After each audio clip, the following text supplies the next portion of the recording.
días, buenas tardes, bienvenidos. Bueno, yo sé que es un gran esfuerzo haber llegado este día hoy al centro, al Palacio de Bellas Artes.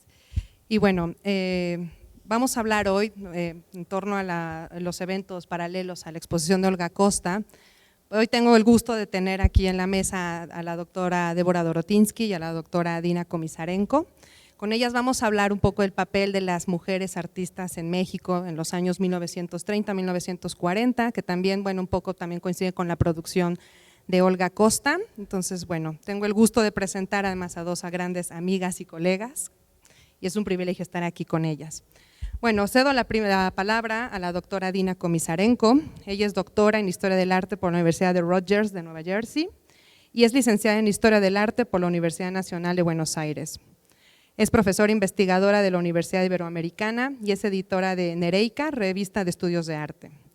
Dina es especialista en el arte y diseño mexicano del siglo XX, así como en las relaciones entre el género, la cultura y la sociedad.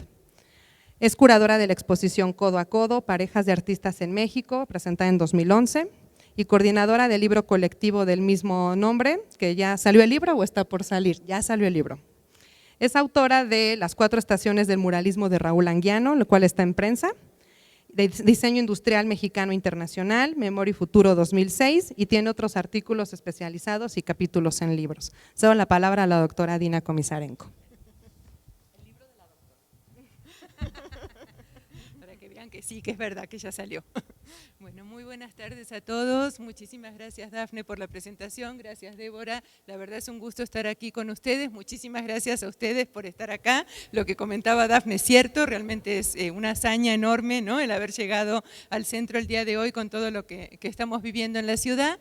Y bueno, me toca presentar un tema que estoy trabajando desde hace varios años, que es el de las mujeres artistas en México, y particularmente se me ocurrió titular a la presentación de hoy Pintar lo que no se puede decir, la iconografía del dolor en las mujeres artistas del México postrevolucionario. Como les comentaba Dafne hace un ratito, efectivamente me interesa concentrarme sobre todo en la década de 1930 y principios de la de 1940. Y bueno, la verdad, creo que todos reconocemos que se ha avanzado muchísimo en el estudio de las mujeres artistas, particularmente en México hay una cantidad de mujeres de una calidad realmente fuera de serie, pero generalmente la imagen que solemos tener es la imagen que han hecho los hombres, ¿no?, de las mujeres, obviamente hablando desde su propia perspectiva de género y sin embargo influyendo, ¿no?, a través de estas pinturas en la manera en la que nos comportamos o creemos que debemos comportarnos las mujeres. Les puse acá como ejemplo justamente una imagen de Nahui Olin posando para un artista, hombre, y esta es la imagen que se perpetuó en la historia, ¿no? En general la conocemos a ella sobre todo como modelo, y sin embargo del otro lado pueden ver una imagen hecha por la misma Nahui, que tiene muchos puntos en común, pero también muchos puntos diferentes, ¿no? Particularmente se siente como una espiritualidad que no vemos en la fotografía del otro lado, ¿no? Entonces, bueno, esto como panorama general. Hay muchas mujeres, particularmente en la década de 1930, aquí les puse algunas de las que vamos a ir conversando en un ratito, algunas son más famosas que otras, felizmente ya hay estudios de la mayoría de ellas, estudios muy profundos, muy interesantes, sin lugar a duda necesarios, pero en general esos estudios suelen ser más bien de carácter monográfico. ¿Qué quiere decir eso? Que los estudiosos se concentran en la vida, fundamentalmente, del artista, y entonces se suelen quedar un poco o nos suelen transmitir esta idea de que esa mujer tuvo una vida generalmente terriblemente sufrida, que tuvo que luchar muchísimo para poder ser artista, que en muchos casos es cierto, pero que también nos la pintan un poco como siempre la excepción, ¿no? Quedan un poco como aisladas de todo lo demás, completamente descontextualizadas, y lo que me interesa hacer el día de hoy con ustedes es justamente ponerlas en conjunto, estudiar la obra como grupo, porque creo que tienen muchísimas cosas que comparten y que nos pueden hacer entender la obra de cada una de ellas de una manera muchísimo más profunda. Entonces, seguramente de las que más conocen aquí son las primeras, María Izquierdo, Frida Kahlo, obviamente, a lo mejor no tanto Rosa Rolando, Lola Cueto. Felizmente estamos aquí justamente en el marco de la exposición de Olga Costa, que seguramente a partir de su presencia en Bellas Artes va a empezar a ser muchísimo más conocida, pero lo que quiero sobre todo resaltar es que ellas no eran un grupo, ¿no?, como tal, no eran un grupo, un movimiento artístico, pero ocupaban un lugar de alguna forma semejante, casi todas estaban muy relacionadas con el medio artístico de aquel entonces, algunas, por ejemplo, Frida estaba casada con Diego, entonces de alguna forma estaban un poco como en el centro, ¿no?, de todo esto, pero al mismo tiempo como mujeres artistas estaban al margen, ¿no? Entonces esa posición un poco como ambigua se va a reflejar, creo yo, en un tipo de producción completamente distinta, ¿no?, a la que estamos acostumbradas, sobre todo en relación con la imagen de las mismas mujeres. Y a pesar de que todas ellas obviamente tuvieron momentos muy felices en sus vidas y crearon imágenes también tremendamente alegres y en muchas ocasiones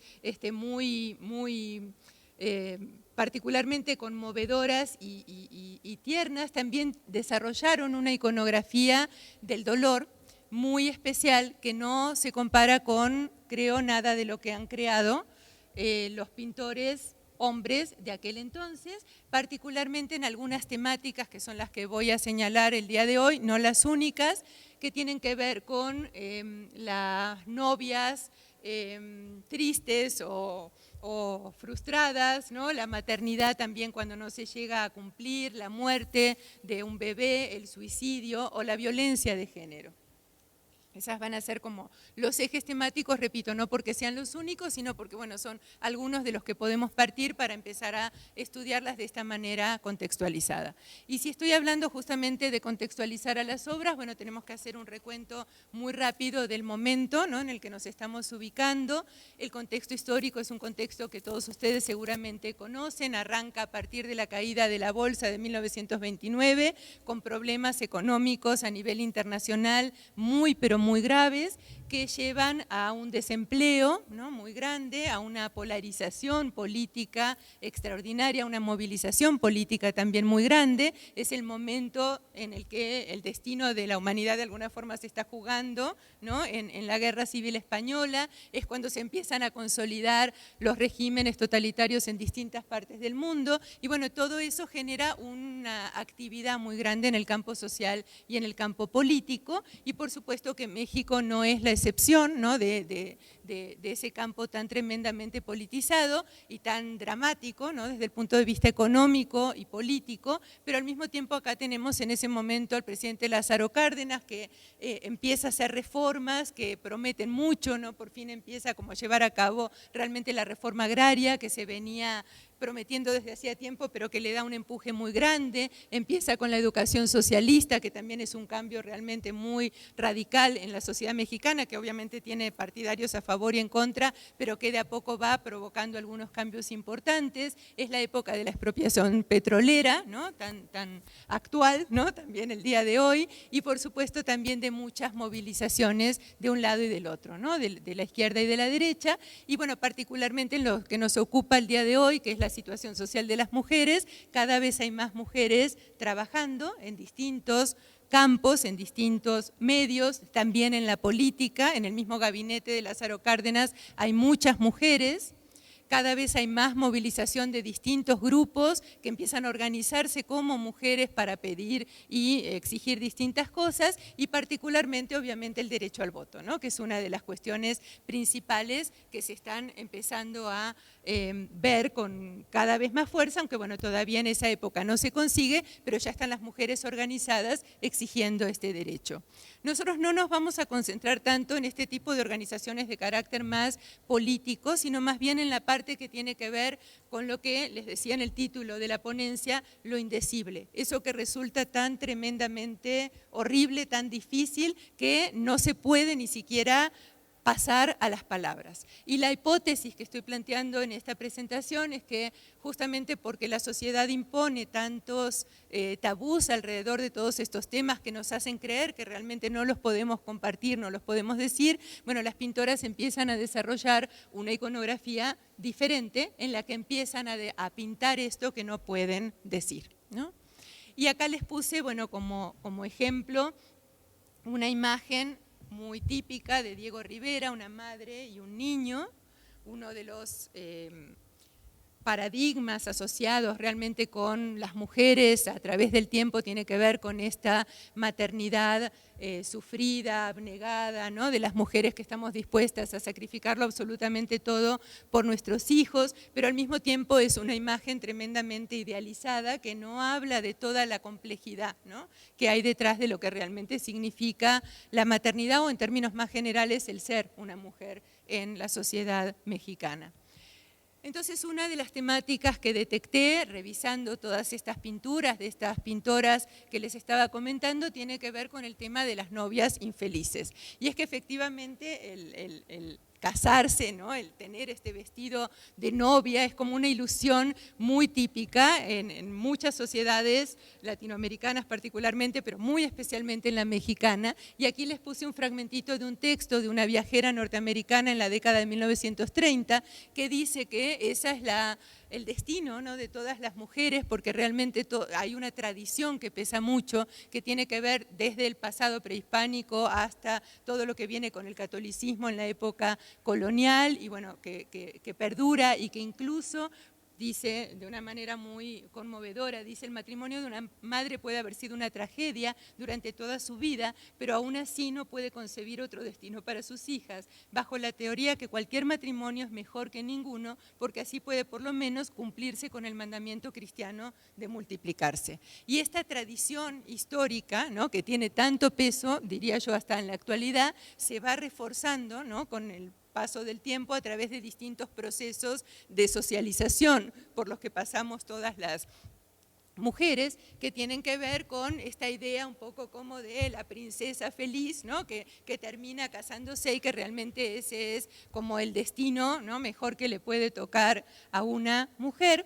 Y bueno, lo que vamos a ver en las imágenes que les voy a presentar es un poco como todo lo contrario, ¿no? Son esas desilusiones terribles que muchas veces ocurren porque justamente en el campo del matrimonio a veces se dan estas relaciones de poder, de dominio, que acaban con estas ilusiones infantiles de una manera muy, pero muy abrupta y dramática.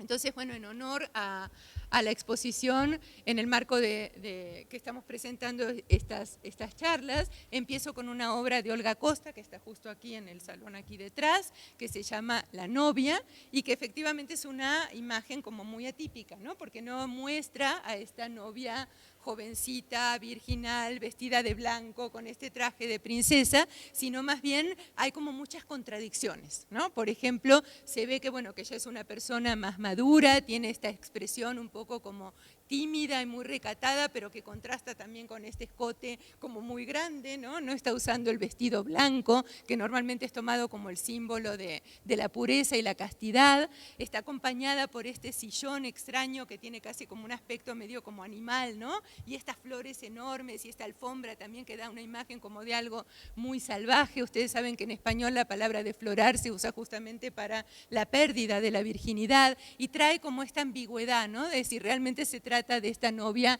pura y casta o de alguna otra cosa diferente.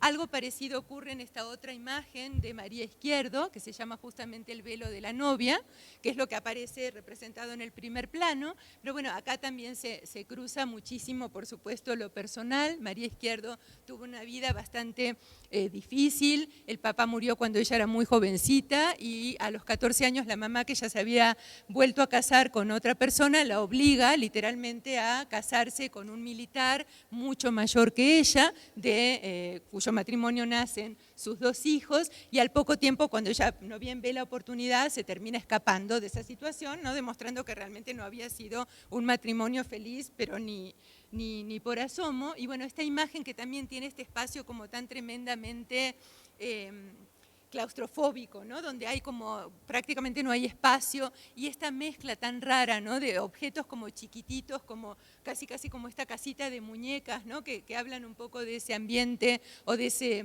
momento infantil, ¿no?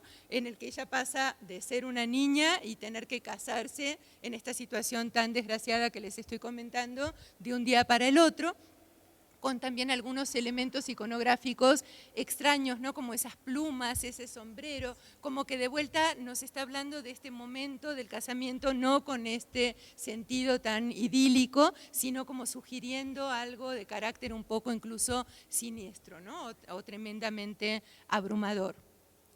Esta otra de Frida Kahlo, que por supuesto no podía faltar, ¿no? Es otra obra también muy interesante, es una naturaleza muerta, aparentemente la pintura empezó así, como una naturaleza muerta, pero es la época justo en que Frida viaja a París, ahí conoce a Jacqueline Lambda, que era la esposa de André Breton, están a punto de divorciarse y Breton justamente la amenaza, ¿no? A Jacqueline que si se divorcia él la va a destruir, y ustedes saben que Breton era una persona realmente de temer, ¿no? Entonces cuando vuelve Frida, que se había hecho muy amiga de Jacqueline, incluye esta muñequita que se ve ahí al fondo, que es una muñequita de porcelana que ella compró en un mercado de pulgas y que según Salomón Greenberg, que es una de las personas que estudió esta obra, es justamente una alegoría de su amiga Jacqueline. Y yo creo que sí, que tiene razón, que claro que tiene que ver con esta historia que les acabo de contar, pero al mismo tiempo también, como todas las obras de Frida y de todos los grandes artistas, va muchísimo más allá de esa connotación particular, ¿no? Y de alguna forma mi impresión es que es una alegoría de esta situación tan terriblemente dramática de las novias o de las mujeres en general en la sociedad mexicana. Fíjense que se la ve tremendamente frágil, ¿no? Como muy fácil de manipular, está en una línea diagonal como a punto de caerse y realmente está asustada frente a todo esto enorme, ¿no? Y tremendo que se despliega con estas formas tan agresivas, ¿no? De estas sandías cortadas en forma angular, que bueno, por otro lado tienen los colores de la bandera, ¿no? Y que es un símbolo de la nacionalidad y de ese mundo machista, ¿no? En el que le toca vivir. Otro de los grandes temas que detecté, que también es una de las constantes de las que hablábamos hace un ratito, que de alguna forma definen, ¿no? Socialmente a las mujeres en México, tiene que ver con la maternidad, que por supuesto es una de las gratificaciones creo más grandes que podemos tener las mujeres, pero que de ninguna manera es una esencia, de ninguna manera es lo que nos define, ¿no? Como mujeres. Y sin embargo, bueno, está plagada la historia del arte y la historia en general de estas imágenes que de alguna forma nos convencen de que ese es el único destino realmente digno o posible, ¿no? Y eso es algo que también lo vamos aprendiendo a través de todos estos distintos medios de socialización que nos van enseñando que eso es lo que nos toca a las mujeres, y hay muchas pinturas de este grupo de artistas que les estoy mencionando en la década de 1930 y principios de la del 40, que hablan de una experiencia de una maternidad frustrada, ¿no? Y de lo terrible que se siente, que se vive todo eso cuando justamente tenemos estos paradigmas, ¿no? De que tenemos que llegar a ser madres para realmente definirnos como mujeres. Entonces esta es una pintura también muy significativa, es un autorretrato de Frida en una cama así como muy ascética y aparece de vuelta con una muñequita, ¿no? Y bueno, sabemos que el papá de Diego, cada vez que la mamá de Diego perdía un bebé, tuvo varias pérdidas en su vida, igual que Frida, le regalaba una muñeca, como una manera justamente de, bueno, muy extraña, ¿no? Como de compensar todo esto, pero al mismo tiempo como de reforzar, ¿no? Eso que aprendemos las mujeres desde chiquitas justamente jugando con muñecas. Y en este caso, bueno, Frida tiene como una, según Hayden Herrera, ese año Frida había tenido algún aborto, porque aparece como la temática muchas veces, y entonces, bueno, creo que Diego debe haber como repetido esta costumbre familiar con Frida, pero fíjense la respuesta de Frida, ¿no? Es una cara tremendamente dudosa, ¿no? De todo esto que está viviendo, sostiene un cigarrillo en la mano, que justamente es una forma, bueno, fálica, ¿no? De acuerdo con el psicoanálisis, que la hace dudar incluso de su misma identidad sexual, ¿no? Y si la analizamos desde el punto de vista psicoanalítico, yo creo que eso es lo que está ocurriendo justamente en esta pintura. Esta otra, que también tiene que ver con la maternidad frustrada, es una obra de Rosa Rolanda, que era muy amiga de Frida, ¿no? Esto es interesante también, hay como muchos diálogos entre todas estas artistas a través de sus obras. Y esta se llama La niña de la muñeca, que también era un tema muy común en la obra de Diego, también en la obra de Frida, pero hay cambios interesantes, ¿no? O sea, por un lado sí aparece la niña como muy compuestita, vestidita de rosa, con sus moños rosas, como muy femenina, ¿no? También jugando con su muñequita, pero lo interesante de esta muñequita es que está vestida como una tehuana, que es justamente el tema que va a tratar enseguidita Débora, ¿no? Que sabemos que son mujeres que tienen fama de ser mucho más independientes, y al mismo tiempo pueden ver que la muñequita tiene la uniceja típica de Frida, ¿no? Entonces, de alguna forma, a lo mejor, ¿no? Al jugar con esta muñeca, lo que nos está sugiriendo Rosa es que esta niña va a tener un destino diferente, ¿no? O que va a entender esa maternidad, o que se va a asumir como mujer de una forma completamente distinta. Y bueno, por supuesto, en esto de la maternidad frustrada, pues no podía faltar esa imagen muy famosa también de Frida Kahlo, que se llama Mi nacimiento, que también tiene, bueno, distintos niveles de lectura, la podemos interpretar de muchas maneras. Generalmente se dice que ella la hizo después de haber tenido el aborto que tuvo en Detroit, que volvió a México justo porque la madre estaba muy enferma y finalmente muere, y es una imagen muy extraña por todos lados, porque en general no se suele representar el parto, ¿no? Y menos de una manera así tan gráfica y tan frontal, ¿no? en ningún tipo de arte, y la que están haciendo es la misma Frida. Entonces lo que se suele interpretar es que ella nace como artista justamente porque no tiene la posibilidad de tener hijos, ¿no? En realidad la cosa es, como creo, bastante más compleja, porque bueno, la madre está pareciendo muerta, la que está muriendo realmente porque su hija no puede tener hijos es la madre, ¿no? No es Frida. Y la imagen que aparece al fondo es la de la madre dolorosa, de vuelta trayendo o haciendo como mucho más visible el drama, ¿no? De todo lo que se está viviendo y representando aquí. Y esta otra de María Izquierdo, que es apenas posterior, ¿no? La otra era de 1932, esta es del 33, y también es una imagen muy enigmática que se ha leído de distintas maneras, en general en el contexto de la pintura o de las alegorías de la Revolución, pero si se fijan la postura de la mujer, el paño que coincide con la obra que veíamos hace un ratito de Frida, mi sensación es que también tiene bastante que ver seguramente con alguna historia relacionada con una pérdida de un bebé o con la muerte de un bebé recién nacido. Está también el angelito en lugar de la Mater Dolorosa, pero como aludiendo a esto que viene después de la muerte. De vuelta el símbolo de la columna, ¿no? Algunas cosas que nos hablan un poquito de estas relaciones de género. El otro tema indecible o terrible para narrar, ¿no? Es el de la muerte prematura de los bebés, que también en México tiene una iconografía muy asentada, ¿no? Sobre todo a través de lo que se conoce como la muerte niña, ¿no? Este ritual en el que se viste muy especialmente al bebé, se lo rodea de flores. También aquí atrás tenemos una obra de Olga Costa que representa justamente esa tradición, ¿no? Y bueno, la idea de esto es que esos bebés van a ir directamente al paraíso y van a tener una vida feliz por siempre.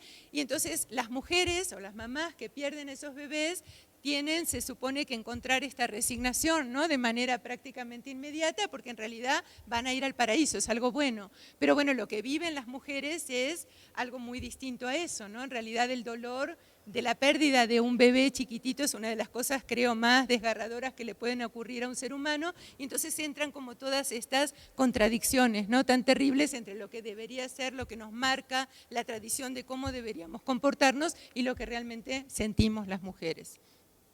Entonces, estas artistas hacen también relacionado con su vida personal, ¿no? Algunas imágenes muy desgarradoras, como esta que vemos de Isabel Villaseñor, que tiene que ver con la pérdida de un bebé, que ella tuvo su primer bebé, murió a los pocos meses de nacido, y realmente creo que es una de las imágenes más atroces, más terribles que se han hecho, a pesar de que es una xilografía que está hecha con unas pocas líneas, pero hay muchas cosas que nos hablan de ese dolor terrible. Por ejemplo, el hecho de que, bueno, la mujer se está cubriendo la cara con con las manos, no quiere ver, pero sigue sintiendo al bebé en su regazo, ¿no? A través directamente de la piel, de esa experiencia corporal.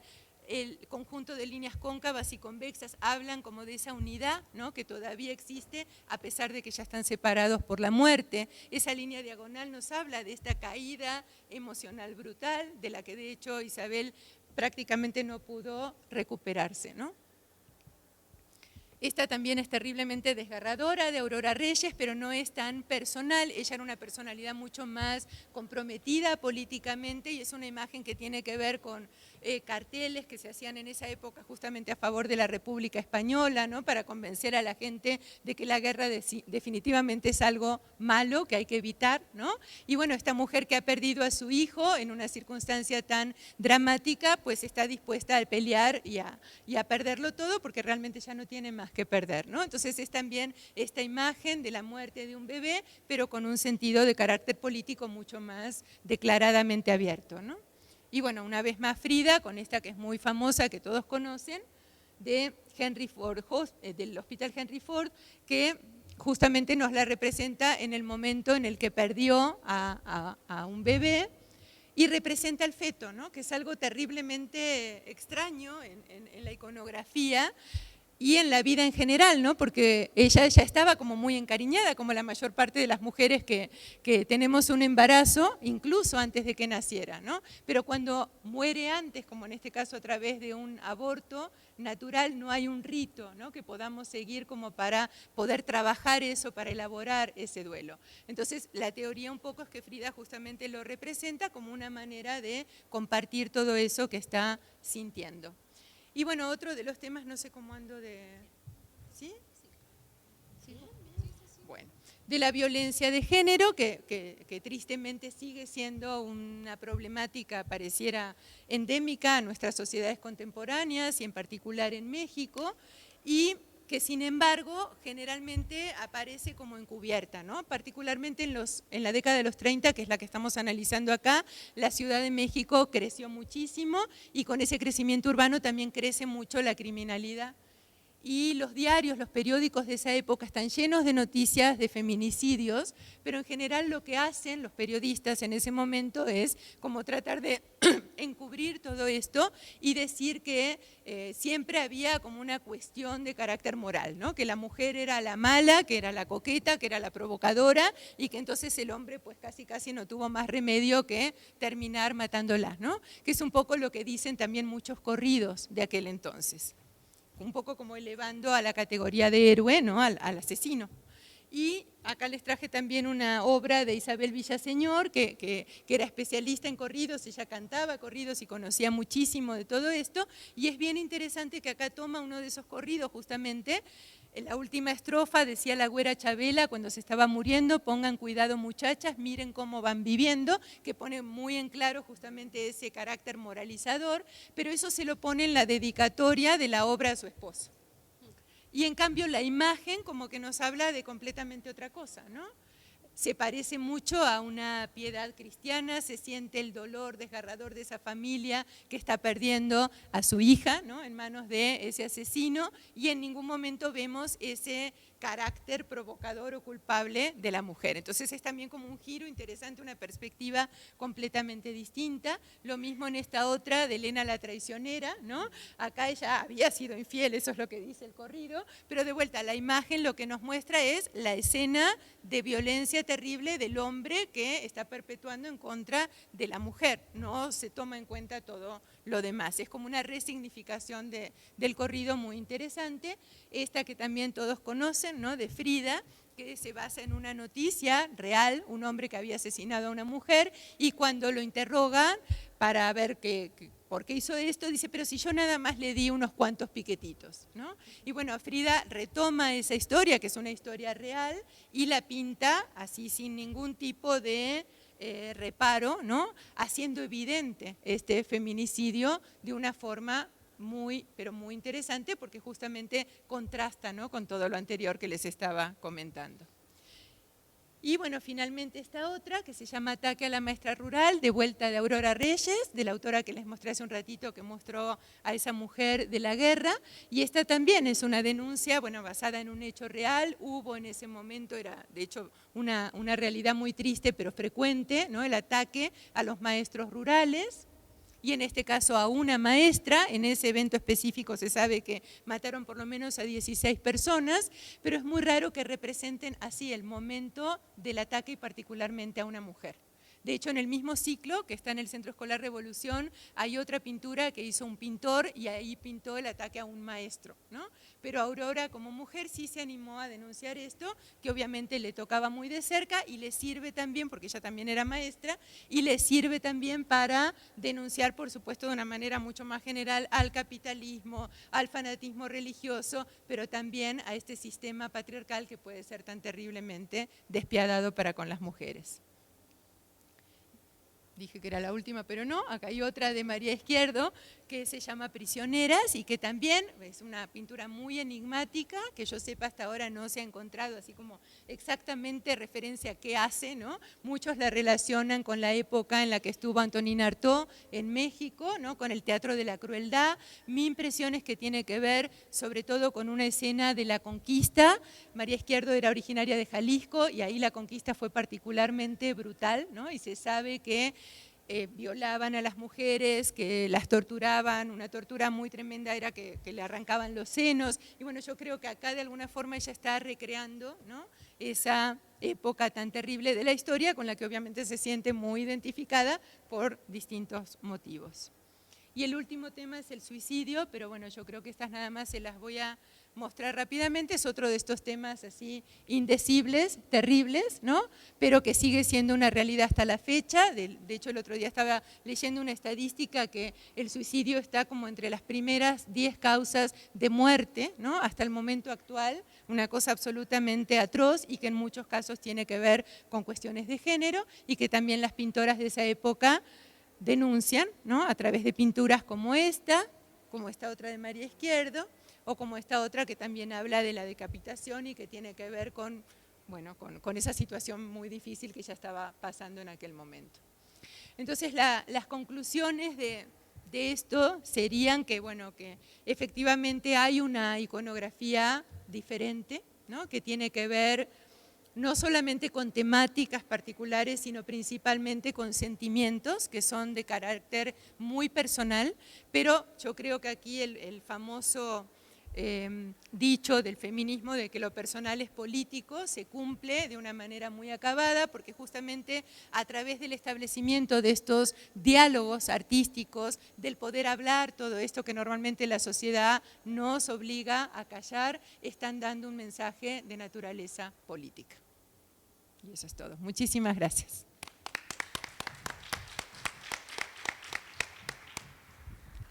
Agradecemos a la doctora Dina Komisarenko su interesante intervención, sobre todo porque activa como otros problemas que siempre, además, hemos siempre estado pensando como historiadoras del arte, y también con esta actualidad, ¿no? También eso es muy, muy importante. El estudio del pasado siempre lo podemos traer como al presente y creo que Dina nos dejó también pensando como muchas cosas en este sentido. Bueno, es el turno de la doctora Débora Dorotinsky Alperstein.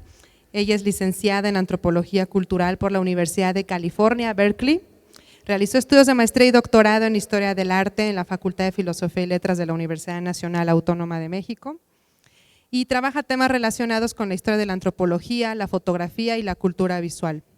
Sus líneas de investigación son la fotografía indigenista y documental, así como la cultura visual y género. La doctora Dorotinsky ha publicado varios artículos en revistas especializadas como Luna Córnea y Alquimia, y es coautora del libro Múltiples matices de la imagen, historia, arte y percepción. También coautora del libro Colección de pintura del Banco Nacional de México, catálogo del siglo XIX. Y bueno, voy a hacer el comercial. También participa en el catálogo comentado de pintura del siglo XX del Museo Nacional de Arte, de próxima aparición. Bueno, le damos la palabra a la doctora Dorotinsky, cuya intervención se llama Mujeres en el Trópico, y ella nos va a hablar de la iconografía de las tehuanas y todo este imaginario en torno a las mujeres, que también Olga Costa pintó muchas. Gracias, Dafne. Bueno, Estoy muy contenta de estar aquí y de poder externar algunas de las cosas que pasaron por mi mente mientras escribía yo el texto del catálogo que va a acompañar esta exposición de Olga Costa. Y Dafne, muchas gracias por la invitación. Dina, qué gusto estar aquí contigo. Bueno, creo que es importante, ya que Dina señaló justamente cómo las mujeres artistas abordan, cuál es la diferencia con la que abordan algunos de los temas que se están trabajando en los años 30 y 40. Yo quisiera regresarme otra vez a los 30 y 40 y plantearles la posibilidad de que pensemos las obras de algunas artistas mujeres, fotógrafas y pintoras, cuando están trabajando los mismos temas que trabajan sus compañeros artistas hombres, y pensar que justamente mucha de esta diferencia que tiene que ver a veces con lo afectivo, con formas distintas de sentir sobre las experiencias de vida, cómo se puede compartir una iconografía, pero el tratamiento que se le da tiene que ver con el género de cada persona y cómo la gente aborda ciertas figuras justamente como una respuesta a este entrenamiento, esta socialización, como decía Dina, que hemos recibido a partir de nuestro ser mujeres o ser hombres. Y justo en esa educación que recibimos nos vamos construyendo como hombres o como mujeres. Bueno, uno de los temas predilectos, así como la China poblana lo fue en el siglo XIX como estereotipo de la nación mexicana, pensando en los tipos populares, la tehuana se convirtió en este estereotipo preferido por los artistas en la primera mitad del siglo XX. De hecho, tiene un alcance bastante posterior, la podemos ver todavía en obras de los años 90 del siglo XX, y yo quisiera hacer un recorrido. Tehuantepec es una región muy particular del estado de Oaxaca. Las mujeres zapotecas son mujeres que justamente se reconocen por mantener una posición de género bastante más fuerte, de mayor control sobre sus vidas, que la que tienen las mujeres indígenas en otras partes del país. Han sido identificadas también como mujeres muy hermosas, y el vestido que utilizan, además de que el bordado del huipil y el trabajo de la falda es muy llamativo, pues ha tenido una respuesta por parte del público desde el siglo XIX, una respuesta muy interesante. Han sido objeto de muchísimas representaciones. Aquí vemos algunos de los formatos en los que han sido representadas en la fotografía. Tienen ustedes el tipo de tarjeta postal que se utilizaba en finales del 19, principios del 20, algunas fotografías de tipo bastante más documental, donde incluso podemos ver, fíjense ustedes, como toda la familia está sentada alrededor de las madres, como los seres que predominan en la escena. Tenemos imágenes de estudio, miren qué hermosos los telones de fondo, que fue una de las producciones importantes en Juchitán y en general en el Istmo de Tehuantepec en la época. Y vamos a ver circular así un montón de autores que tienen un acercamiento muy diferenciado, creo yo, a partir de su género, a estas mujeres tan peculiares que son las tehuanas. Tina Modotti viene con Weston a México. Weston recibe un reconocimiento muy importante en la historia de la fotografía en México, y de unos años para acá Modotti ha recibido un reconocimiento quizás tan importante o incluso a veces más por su postura política, pero también por la calidad de sus fotografías. Y una de las cosas que hace Tina Modotti no solo está haciendo activismo político y haciendo fotografía para el Machete, está también viajando por la República Mexicana, y uno de los lugares que visita, que era un lugar de viaje casi obligado en estos años del siglo XX, justamente es Tehuantepec. Y ahí nos permite vislumbrar un poquito de la vida, si quieren ustedes también, muy folclórica, de estas mujeres. Y los elementos que van a encontrar ustedes y que se van a repetir, y yo les pido por favor que no se vayan sin pasar a ver la tehuana de Olga Costa, la vamos a ver más adelante, para que puedan ustedes apreciar realmente cómo estas figuras femeninas tienen esta grandeza y esta riqueza y esta presencia realmente tan dominante en la imagen. En la fotografía lo tienen también. Una de las cosas que va a establecer Tina, y yo espero podérselos mostrar a partir de unas cuantas fotografías, es un cierto camino que van a repetir algunos de los fotógrafos. Por ejemplo, Tina toma esta foto de esta tehuana, fíjense cómo el ángulo es contrapicado, lo que quiere decir es que el fotógrafo se agacha y toma la fotografía de abajo hacia arriba y nos hace ver a la figura muchísimo más grandiosa. Era una forma de mirar y de fotografiar común en la época, la habían utilizado los fotógrafos alemanes y los fotógrafos soviéticos para retratar a los obreros. Y en este caso Tina está aplicando este ángulo contrapicado para retratar a esta mujer tehuana que es grandísima. Es una mujer que ocupa, fíjense ustedes, casi el espacio completo de la imagen y además trae el jicalpextle en la cabeza. Después vamos a tener variaciones sobre este tema al que van a regresar los fotógrafos en México. Tenemos también este tipo de composiciones que formalmente son bastante más equilibradas, donde nos podemos dar cuenta justo de algo de la vida cotidiana. Las pintoras, bastante más que los pintores, salvo Diego Rivera, van a regresar a este tema con recurrencia. Lo que cargan las tehuanas, cómo lo cargan las tehuanas, qué es lo que llevan adentro de su jicalpextle las tehuanas.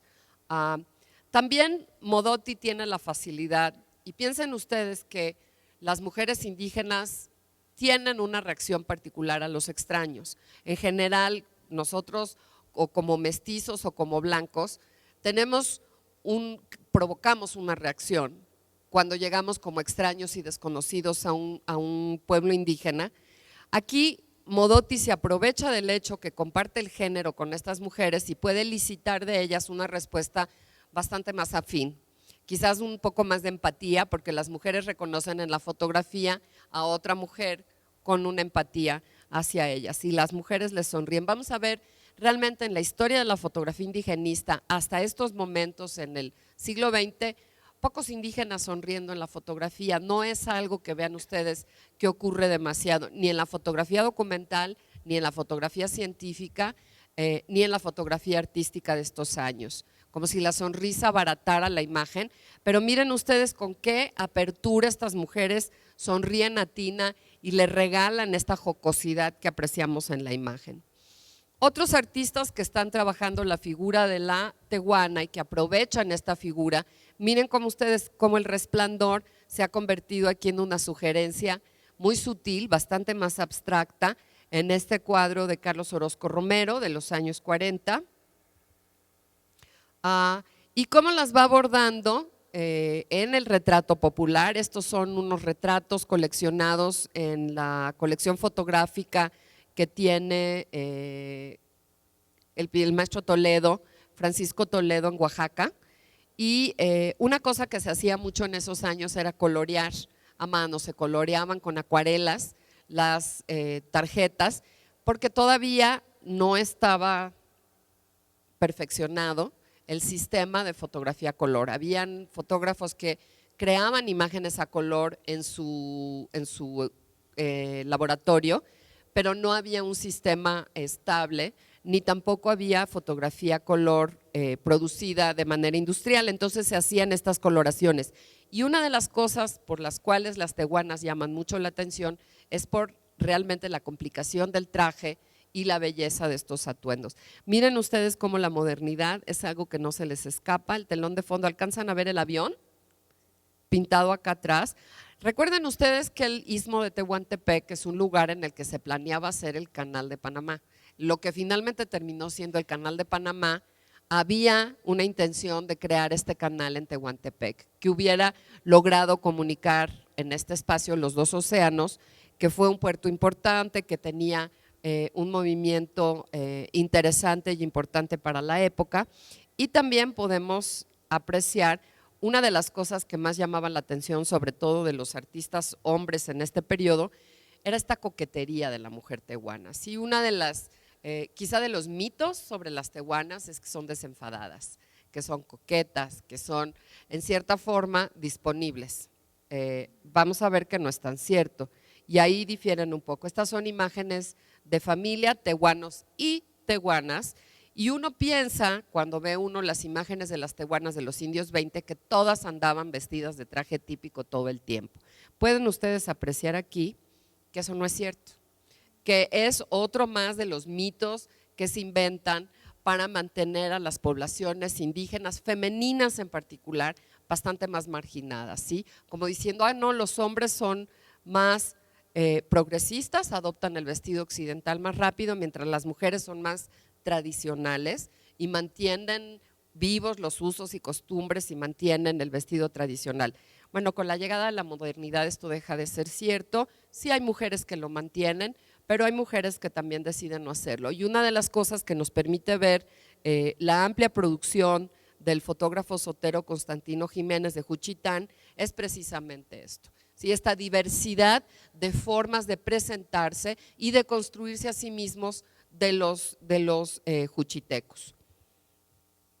Raúl Estrada Disco es un fotógrafo que no trasciende porque trabaja para la Universidad Nacional Autónoma de México, fue alumno de Agustín Jiménez en la Escuela Nacional de Bellas Artes y ingresa a trabajar para el Instituto de Investigaciones Sociales en la UNAM y se dedica desde 1939 hasta 1946 a fotografiar a todos los grupos indígenas del país.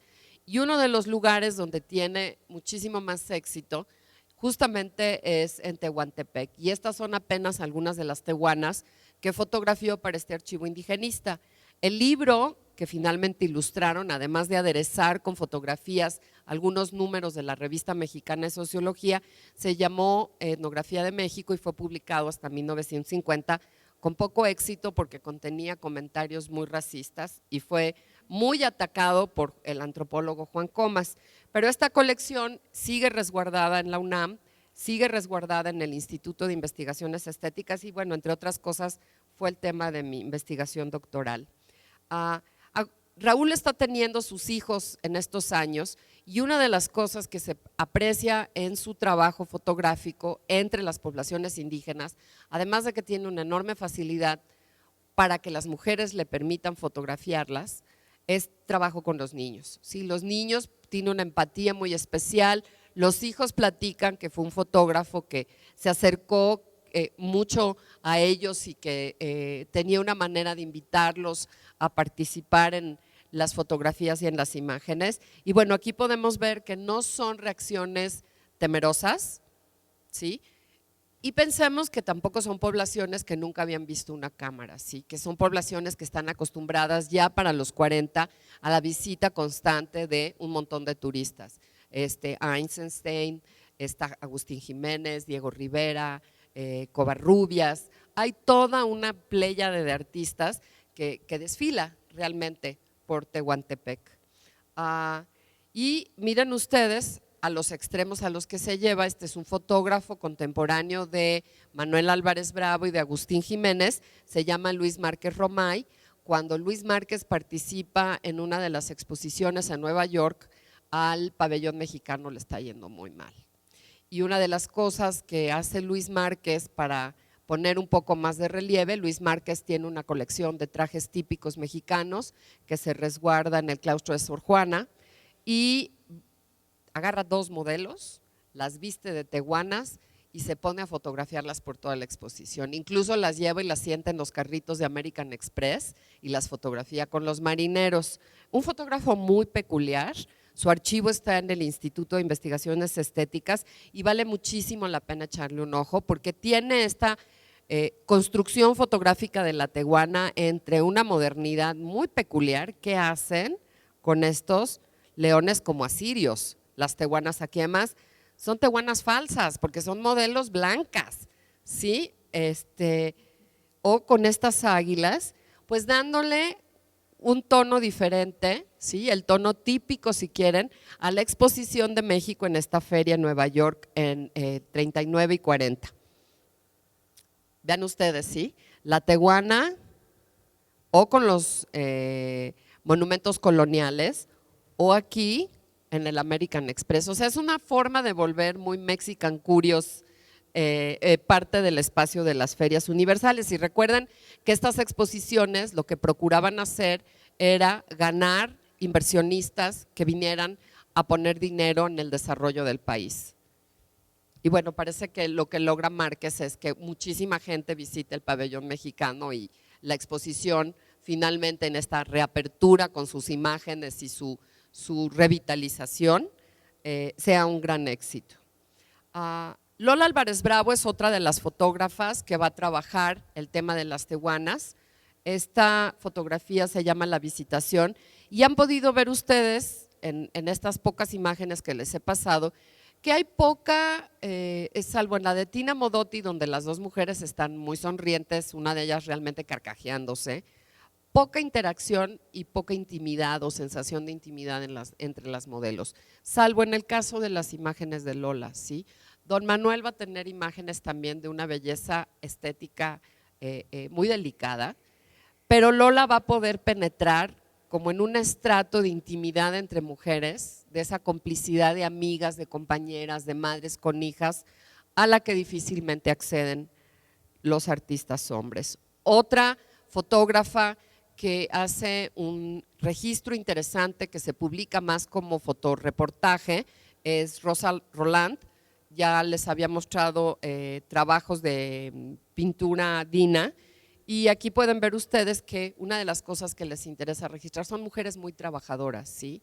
Estas no son mujeres que están paseándose para ser vistas y admiradas, son mujeres indígenas que trabajan. Y esto para la época es muy importante, ¿sí?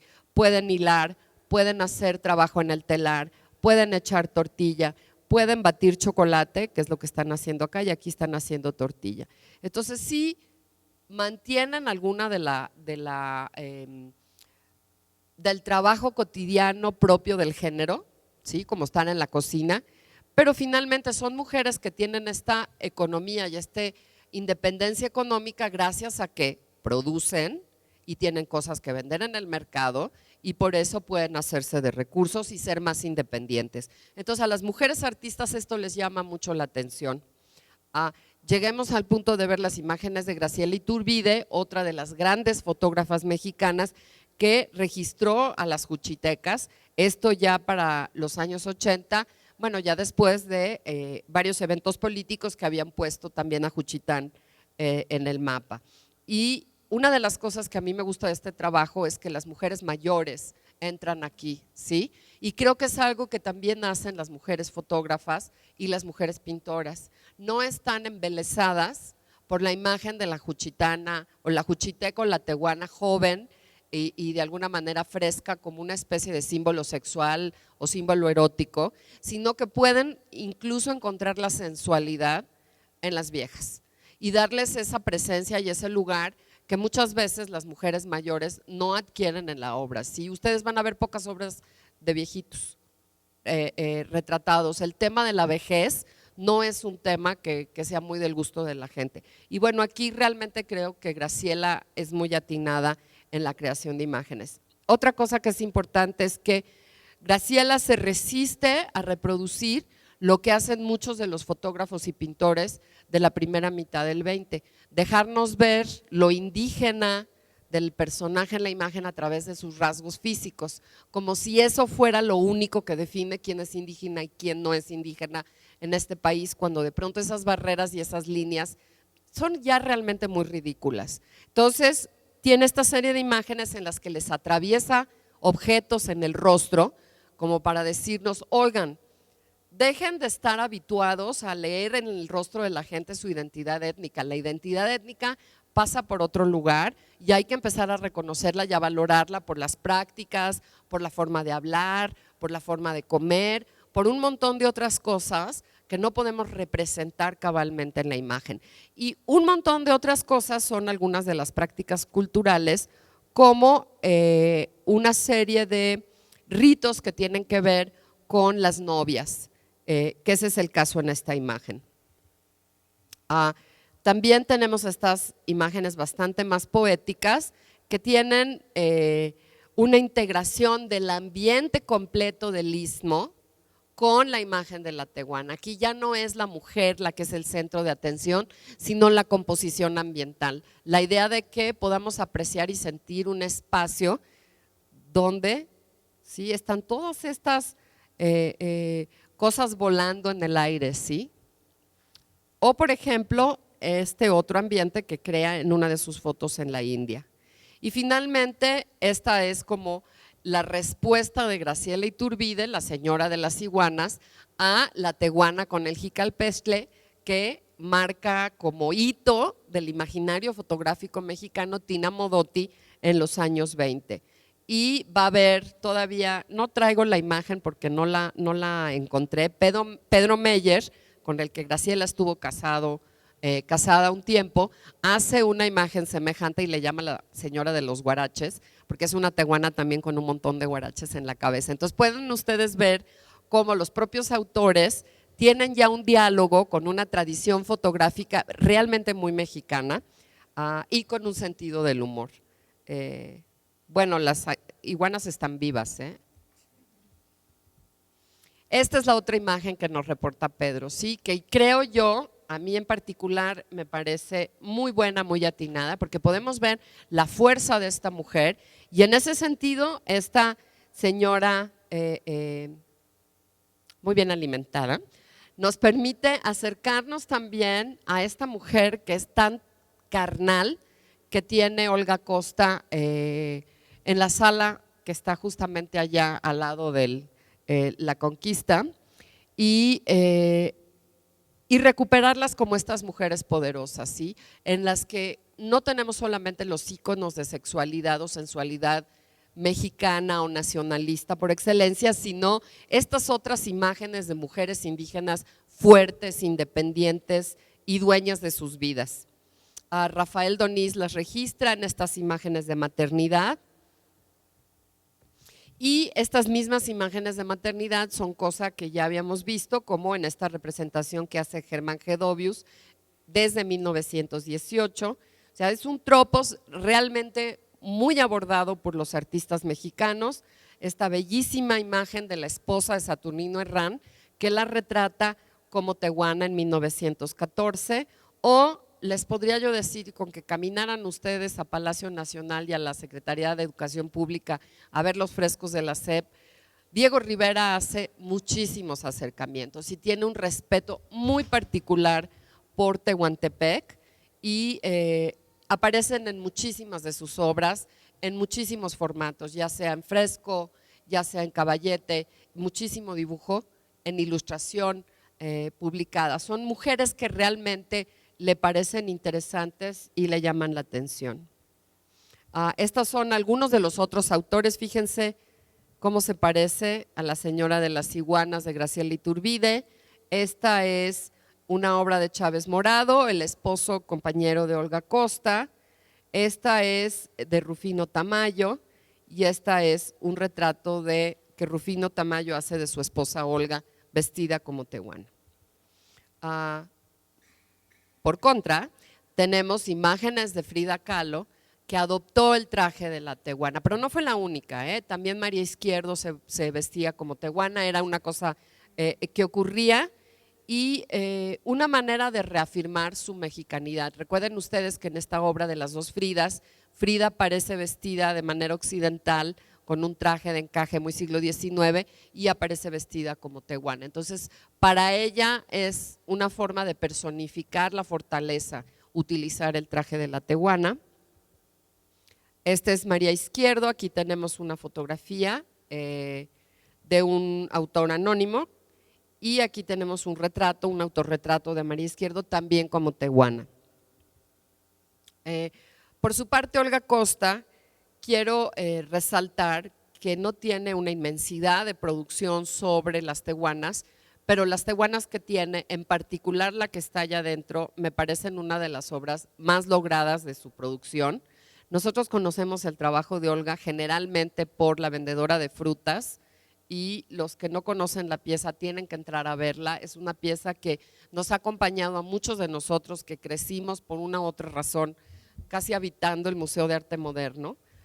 Nos recuerdan también fragmentos de Los bandidos de Río Frío. Hay un personaje que es una vendedora de frutas y que yo siempre me la imaginé como la vendedora de frutas de Olga Costa, pero Olga tiene otras obras igualmente maravillosas con esta temática mexicana que ella encuentra aquí en el país, que ella adopta como propio, como por ejemplo la frondosa. Y aquí voy a esta idea de, fíjense ustedes que una de las cosas que marca la diferencia entre el acercamiento de las mujeres artistas y los los artistas hombres, las mujeres hombres, a la temática, a una temática parecida, es justamente la forma de acercarse al cuerpo. Ustedes han visto que las mujeres artistas no tienen una preferencia por las jovencitas, que pueden encontrar realmente la belleza y rescatar la belleza y la estabilidad y la estructura y el gozo de estos cuerpos maduros, carnosos, frondosos, exuberantes, excedidos de carnes, si quieren, ¿no? Y que no se vuelve una cosa ni grosera ni grotesca, que realmente lo que hay es este placer por la piel y por esta más espacio de piel para sentir, ¿no? También volvemos con el tema del niño muerto, que Dina ya les platicó. Es una forma de reconocer, identificarse con esta sensibilidad hacia los temas de la maternidad o la pérdida en la maternidad. Y finalmente esta tehuana con sandía, que a mí, entre más la veo, más me gusta. Hay que acercarse a verla, reproduce muy mal, es una obra que además, como pasa con muchas de las obras de Olga Costa y con la pintura en general, no se conformen nunca con verla reproducida en el internet, acérquense a sus museos, véanlas en vivo. Las obras tienen calidades táctiles que las fotografías no nos dejan recrear.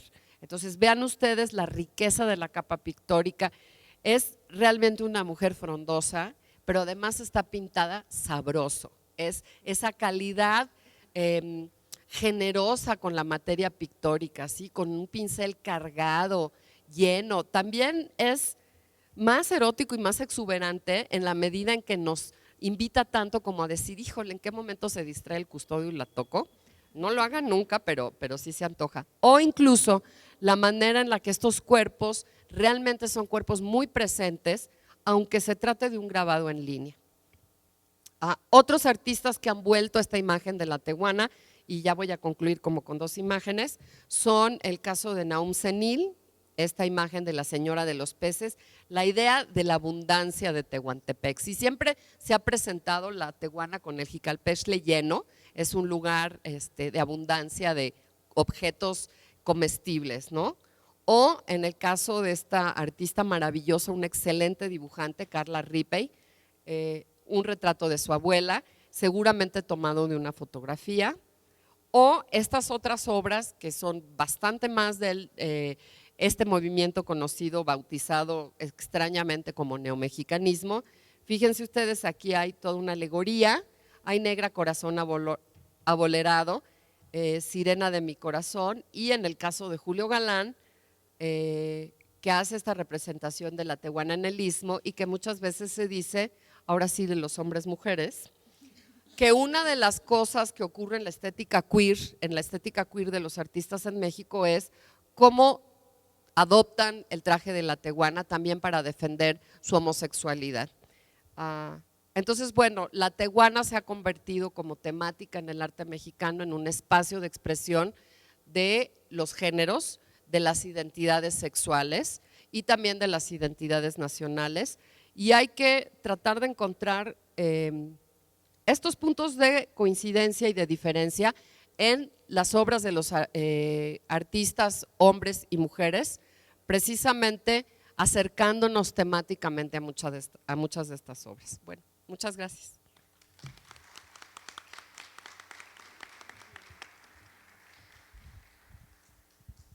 Gracias a Débora por su intervención. Damos paso a las preguntas o al diálogo con el público. ¿Quién quiere empezar o quién se anima? Bueno, en lo que se deciden a participar, yo quisiera platicar con las doctoras, que un poco como poniendo también a las imágenes de Aurora Reyes que vimos como muralista en el Centro Escolar Revolución. ¿Qué pasaba con esta actividad de las mujeres muralistas? ¿Por qué fue limitado? En el caso de María Izquierdo, que no fue el caso mismo de Aurora Reyes, ¿qué pasa con el muralismo que se piensa como una actividad revolucionaria, viril? ¿Por qué entonces no tuvimos como mujeres muralistas así tan en forma?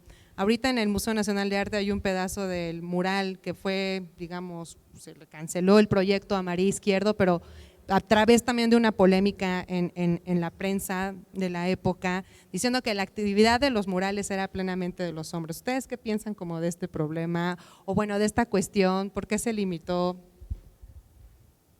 Bueno, yo creo que igual que en otros campos, pero a lo mejor todavía con más intensidad, ¿no? En el caso del muralismo es muy importante tener una formación de tipo técnica, ¿no? Es muy arriesgado efectivamente enfrentarse a una pared si uno no tuvo la oportunidad de prepararse, ¿no? Para saber cómo funciona todo eso.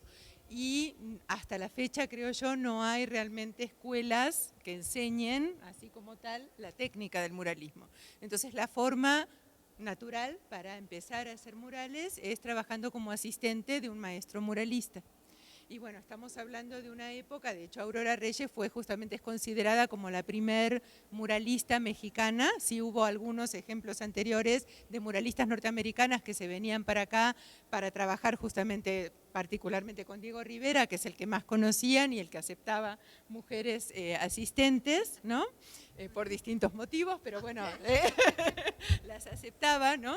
Y de hecho varias se formaron con él y después regresaron a Estados Unidos y sí ahí tuvieron más oportunidades de hacer murales, pero bueno, en el caso de las mexicanas sí era particularmente difícil porque era un ambiente efectivamente muy, pero muy machista, ¿no? John Robinson escribió unos textos maravillosos de todas sus experiencias acá y de cómo los hombres pasaban por ahí y bueno, le decían cosas, porque era algo que realmente llamaba la atención, que no estaban acostumbrados y que sí se consideraba como el terreno por excelencia para los pintores hombres, porque era lo que se asociaba con toda esta fuerza física, incluso hasta la fecha hay gente que dice que las mujeres pues no pueden pintar porque les falta esa fuerza física, cosa que es completamente falsa porque tenemos muchísimos contraejemplos, ¿no? Y cada día más. Pero también en esa época hubo mujeres que sí llegaron a hacer pintura pública. El otro prejuicio importante que hay en contra de eso tiene que ver justamente con esta dicotomía, ¿no? Que se da generalmente, que las mujeres les interesa más, por una cuestión de sensibilidad o quién sabe de qué, la cosa como más privada, más personal y más chiquitita, ¿no? Y que no les interesa hacer una pintura de carácter monumental y público, ¿sí? De vuelta, los ejemplos históricos nos muestran que eso es un mito completo, que las mujeres cuando tienen la oportunidad, por supuesto que les encanta hacer este tipo de cosas y tenemos muchos contraejemplos fabulosos. De hecho, nosotros ahora estamos justamente tenemos ya en exhibición una exposición de Fanny Rabel, que es una de las pintoras, bueno, ya es de origen judío-polaco, pero se naturalizó mexicana desde muy jovencita y hizo varios murales en la Ciudad de México y muchos de ellos todavía sobreviven y son murales fascinantes y que tienen un contenido político y un virtuosismo técnico realmente muy, muy sobresaliente, ¿no? La misma Aurora Reyes también hizo muchísimos murales, empezando por el de Centro Escolar Revolución, el otro que está en el Sindicato de los Maestros, que bueno, es difícil de ver porque muchas veces está tomado, pero son también extraordinarios, ¿no? Y ¿qué más? ¿Qué otra cosa? Bueno, no sé si quieres continuar y después yo digo. Pues yo lo que quisiera agregar es que recordemos que la pintura mural, a pesar de que fue un espacio importante para el arte político en la época de la posrevolución sobre todo, y que es cierto que en parte la formación o la falta de formación no les favorecía para entrar a hacer ese tipo de trabajo y que quizás Vasconcelos no era muy afecto a darle trabajo a las mujeres, a menos que vinieran a hacer cosas más literarias, como sucedió con Gabriela Mistral. Yo creo que uno de los espacios muy importantes que se abre entre finales del 19 y principios del 20 para las mujeres artistas, justamente es el terreno de la fotografía. Y ustedes van a ver que es uno de los campos en los que desde el siglo XIX no hay problema para las mujeres en ingresar. O sea, las mujeres fotógrafas están haciendo fotografía científica, están haciendo fotografía publicitaria. Entonces, creo que también tiene que ver con una combinación de técnicas. Eso por un lado, la fotografía. El otro lado, creo, del espacio de activismo político, lo ejercen las mujeres artistas a través de la gráfica.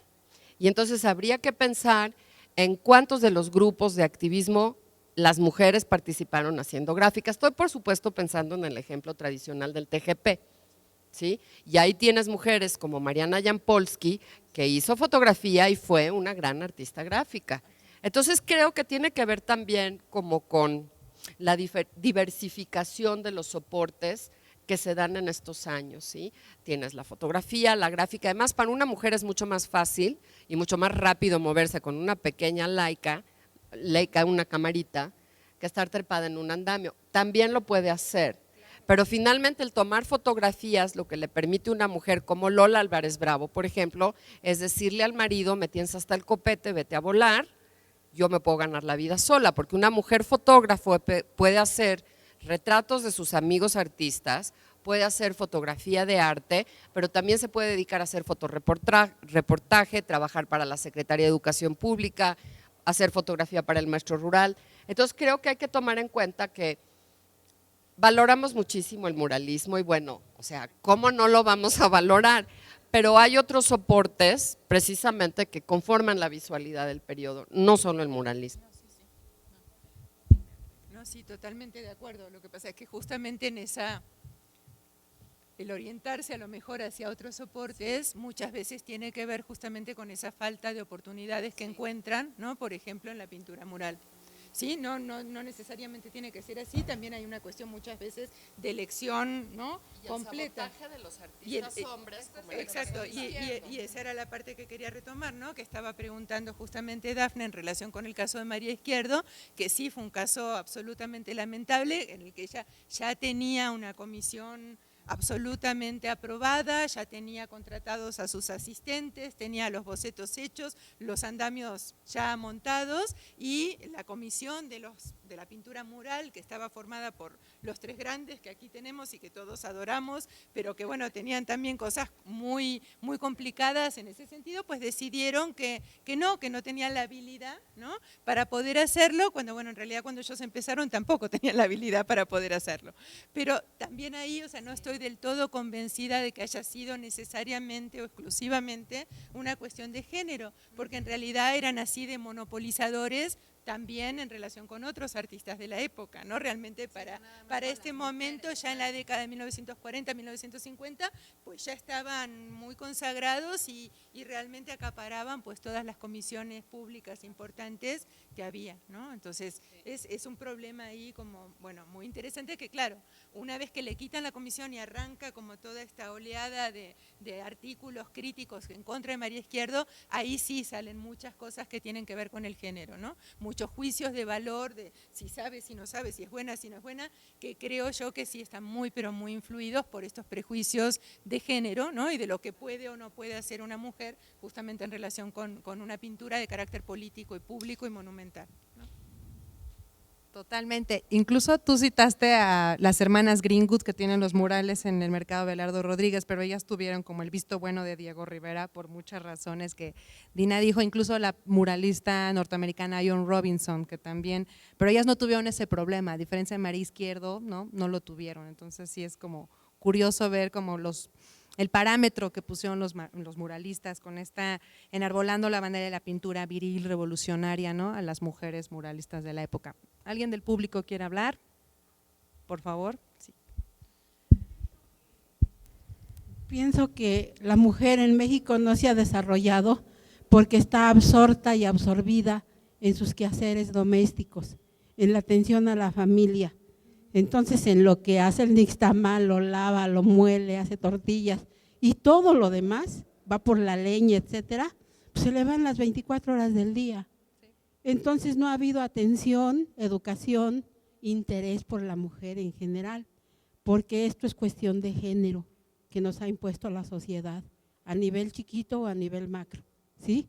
Y entonces, yo tuve experiencia con alumnos de secundaria, trabajé unos años como profesora y me di cuenta del gran potencial que tienen tanto niños como niñas para pintar. Así que si a los niños se les diera la oportunidad y sobre todo a las mujeres, habrían destacado muchísimo. Pero bueno, ese es el pasado. La cuestión es el presente y el futuro. Podremos canalizar, orientar, promover para que se desarrolle la sociedad más en el arte, pero sobre todo las mujeres en pintura. Ahora, justamente en relación con eso, algo muy interesante, ¿no? Cuando uno se pone a estudiar a todas estas mujeres artistas, es que muchas de ellas en su época sí eran muy reconocidas y sí hicieron una carrera profesional importante. Entonces, la cosa viene un poco después, ¿no? ¿Qué pasa cuando mueren, ¿no? Que empezamos como a olvidarlas, que se vuelven casi invisibles, ¿no?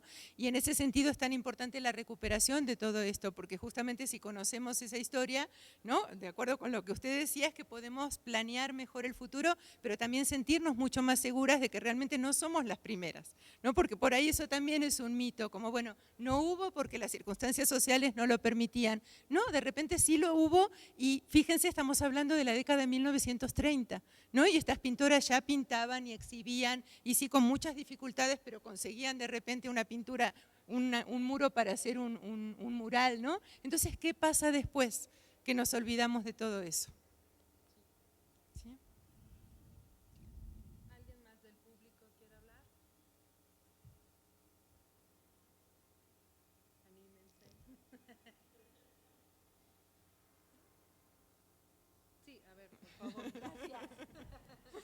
Pues yo pienso que lo mínimo que podemos hacer ahorita es admirar las obras artísticas que entonces heredaron los que sí lo hicieron, ¿no? Ya sean hombres o mujeres, de México o de otras partes del mundo.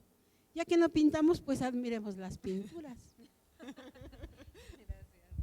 Yo ahora le digo nada más una cosa, bueno, no es solamente que volteemos al pasado y admiremos estas obras y nos acordemos de estas artistas, es que así como tuvieron ustedes, ¿qué les puedo decir? La cortesía de venir a escucharnos el día de hoy, acudan ustedes a las exposiciones y les den ustedes seguimiento a las mujeres artistas contemporáneas que también pelean bastante para que sus obras aparezcan y estén en las galerías y estén en los museos. Y que la única manera que estas obras tienen trascendencia es que haya un público que las vea, un público que hable de ellas, unos periodistas que escriban sobre ellas y que les den un seguimiento. O sea, es una manera de mantener viva la memoria de las mujeres artistas del pasado, pero de apoyar la producción de las mujeres artistas vivas.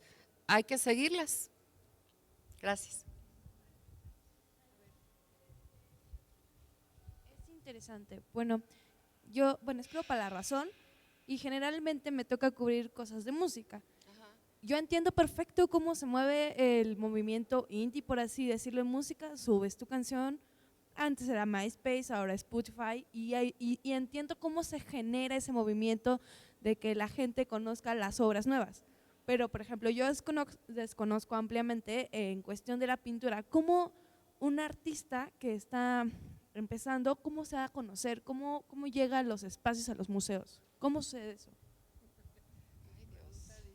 Pues de muchas formas diferentes. A ver, yo les digo, los que puedan checar en internet, hay un museo virtual de mujeres artistas en México, es el MUMA. Busquen ustedes Museo de Mujeres Artistas, muma.com.mx. Entren ustedes a ver, hay notas de historiadoras mexicanas del arte que escribimos sobre las mujeres artistas mexicanas, y hay reseñas de obras y discusiones. Entonces, en línea es un lugar donde las obras se dan a conocer.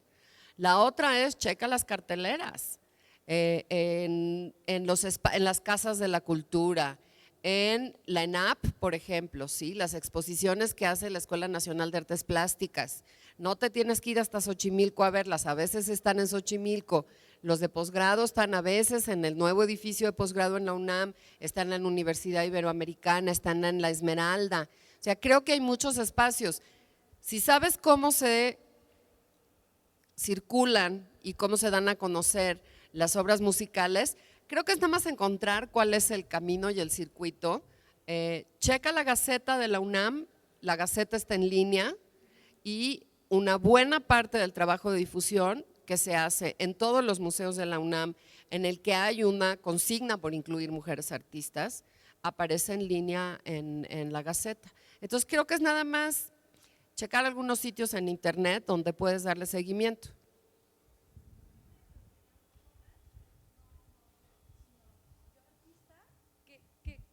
pasos tendría a lo mejor que seguir? Es que mira, te voy a contar un caso, nada más para ver si eso te sirve. Yo tengo una colega que trabaja en la Facultad de Filosofía y Letras, es filósofa, y con una amiga, un departamento que el papá dejó en herencia y que estuvo desocupado un año, decidieron hacer una galería en ese departamento por un año y se llamó Comitán 14, porque estaba en la calle de Comitán 14 en La Condesa. Entonces lo que hicieron fue jalar un montón de chavos jóvenes de la ENAP a exponer en ese espacio y hacer una serie de exposiciones. Entonces esa es una vía, ¿sí? La vía de la autogestión, donde los artistas se juntan en grupos y tratan de hacer exposiciones.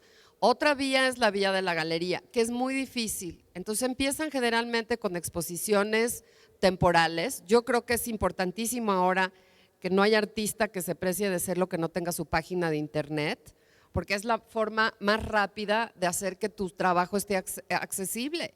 O sea, yo subo mis trabajos publicados, digitalizados en PDF, a un sitio de difusión del trabajo académico. Creo que es una forma importante en la que mi trabajo escrito se da a conocer. Pues este grupo de Comitán 14 no le fue nada mal y esta mujer que se llama Lena Ortega, que es una muy buena artista joven, tiene un trabajo de instalaciones con temas que no son temas de género, pero que son temas que tienen que ver con procesos psicológicos como los secretos o el ocultamiento, o incluso con preocupaciones por los transgénicos, ¿sí? También la temática se ha diversificado mucho, pero yo creo que lo primero sería hazte tu sitio de internet y difunde tu trabajo, y de ahí pues te empiezas a mover. Agradecemos a Débora Dorotinsky y a Dina Komisarenko su espléndida plática el día de hoy y al público asistente por acompañarnos esta noche. Muchas gracias. Buenas noches.